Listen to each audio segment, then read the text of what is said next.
નમસ્કાર વિદ્યાર્થી મિત્રો, આજે આપણે ચેપ્ટર નંબર 10 એની અંદર 10.1ની અંદર બીજો દાખલો તે ગણીશું. તો એમાં બીજો દાખલાની રકમ છે કે એક ફ્લાયઓવરની ત્રિકોણાકાર દિવાલનો ઉપયોગ જાહેરાત માટે કરવામાં આવે છે. ત્રિકોણ દિવાલ છે અને આ દિવાલની બાજુઓ 122 મીટર, 22 મીટર અને 120 મીટર છે, બરાબર, આકૃતિમાં. અને પ્રતિ વર્ષે એટલે કે 1 વર્ષના 5,000 રૂપિયા પ્રતિ મીટર સ્ક્વેરના દરે કમાણી કરી આપે છે. એક કંપનીએ તે દિવાલની 3 મહિના માટે ભાડે રાખે છે, તો તેણે કેટલું ભાડું ચૂકવવું પડે? બરાબર. હવે આપણે જોઈએ કે આ દિવાલ છે, ત્રિકોણાકાર દિવાલ.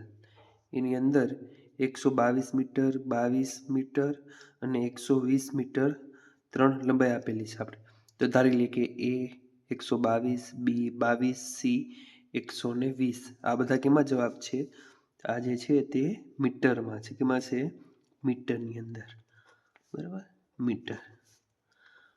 હવે આપણે સૌથી પહેલા આપણે ક્ષેત્રફળ શોધવું હોય તો આપણે હેરોનના સૂત્રનો ઉપયોગ કરશું. તો એના માટે આપણે સૌથી પહેલા અર્ધ પરિમિતિ શોધીશું. અર્ધ પરિમિતિ S બરાબર A plus B plus C divided by 2. હવે એની વેલ્યુ કેટલી આપેલી છે? 122. ત્રણેયનો સરવાળો છેદમાં 2. જો ત્રણેયનો સરવાળો કરશું તો જો આવશે 264 છેદમાં 2. હવે 264ને આપણે જો છેદ ઉડાડશું તો 264ના અડધા આપણે ખબર છે, એટલે કે 132 દુ કેટલા થાય? 264. 2 ઉડી જશે તો શું બચશે? 132. એટલે આપણે અર્ધ પરિમિતિ કેટલી આવી? 132. હવે આપણે હેરોનનું સૂત્ર મૂકીશું. S ઓછા A, S ઓછા B, S ઓછા C, આ બધું કેમાં? વર્ગમૂળની અંદર. હવે S ની વેલ્યુ આપણી પાસે કેટલી છે? તો કે 132 અને A ની વેલ્યુ 122. જે પણ વેલ્યુ છે તે બધી વેલ્યુ આની અંદર મૂકી આપશું. સૌથી પહેલા 132 ને 132. 132 માંથી 122 જાય તો 10. 132 માંથી 22 જાય તો 110 અને 132 માંથી 120 જાય તો 12. હવે આપણે આનું શું કરીશું? આ જે પણ આવ્યા તેને છૂટા પાડીશું, બરાબર, એટલે કે લસા આપણે લઈએ. તો 132 છે તો 132 ને આપણે આમ લખી શકીએ. એને સૌથી પહેલા 102, એકમનો અંક 2 છે એટલે 2 વડે ભાગીશું. તો એના અડધા કેટલા થશે? તો કે 66. એકમનો અંક શું છે? 6. તો એના અડધા કેટલા થશે? 33. હવે 2 વડે ભાગી શકાશે નહીં તો 2 પછી તો કે 3. તો 3 11 તેરી 33 ને 11 એકા 11. તો આપણે 132ની જગ્યાએ આપણે આ વસ્તુ લખી શકીશું. હવે 10 છે તો 10ને આપણે કેમ લખી શકીએ? 2 પંચા 10. એના પર આપણે જો લસા કાઢવો હોય તો 10ના અડધા 5, 5 એકા 5. હવે આપણે આગળ જોઈએ તો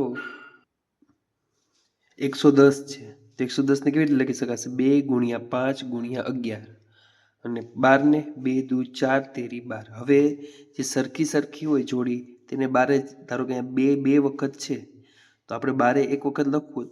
વર્ગમૂળ 4 હોય તો એનું વર્ગમૂળ કેટલું નીકળે? તો જવાબ કેટલો આવે? 2.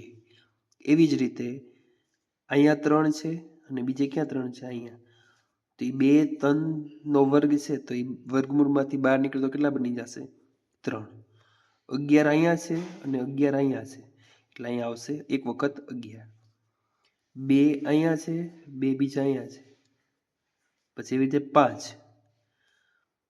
અને છેલ્લે 2, બરાબર. તો આ 3 બધાનો ગુણાકાર કરવાનો છે. તો બધાનો ગુણાકાર કરશો એટલે કેટલો જવાબ આવશે? 1320 મીટર સ્ક્વેર. આ જે છે તે શું છે? ક્ષેત્રફળ છે. શું છે? ક્ષેત્રફળ. હવે આપણે શું કીધું છે રકમની અંદર કે 1 મીટરના કેટલા રૂપિયા છે? પ્રતિ મીટર સ્ક્વેરના 5,000 રૂપિયા છે. હવે ટોટલ આપણી પાસે કેટલું ક્ષેત્રફળ કેટલું છે? તો કે 1320. તો એને આપણે ભાવ નક્કી કરવો હોય 1320 ગુણ્યા 5,000. પરંતુ આ જે ભાવ જે છે તે આખા વર્ષના છે. તો આપણે પરંતુ જોઈએ છે આપણે 3 મહિના માટે, તો 3/12, બરાબર. હવે આ ત્રણેયનો ગુણાકાર કરશું. ધારો કે 3 ચોક 12 ને 3 એકા 3, 3 3 ઉડી જશે. હવે અહીંયા કેટલા બચ્યા? 4.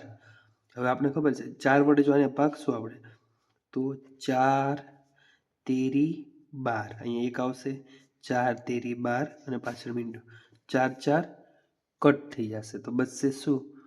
તો આપણે જોઈએ શું બચશે, તો કે 330 ગુણ્યા 5 5000. તો કેટલા રૂપિયા થશે? 16,500 રૂપિયા 3 મહિનામાં આપવા પડશે. હવે પછીનો દાખલો આપણે પછીના વિડીયોમાં જોઈશું.